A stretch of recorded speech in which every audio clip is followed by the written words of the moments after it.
And I think, now what would Grandma do? What would she say? I can almost hear her voice say, now, sister, you know what's right. Just do right. You don't really have to ask anybody. The truth is, right may not be expedient. It may not be profitable, but it will satisfy your soul.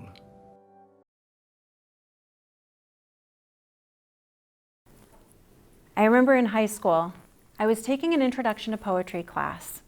It was the first time I was introduced to the works of the poet Maya Angelou. I read everything she wrote. It was really more like I devoured everything she wrote. And I reread her books whenever I could.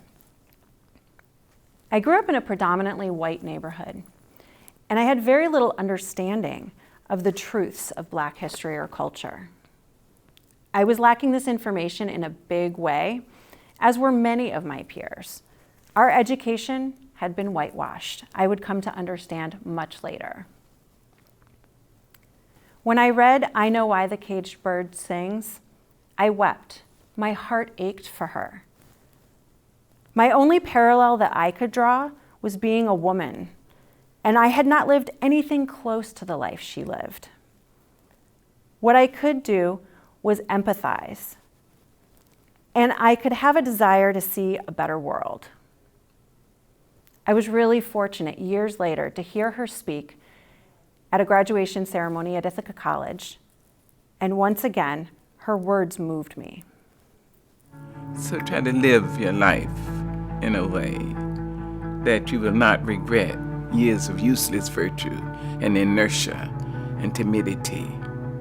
Take up the battle. Take it up. It's yours. This is your life. This is your world.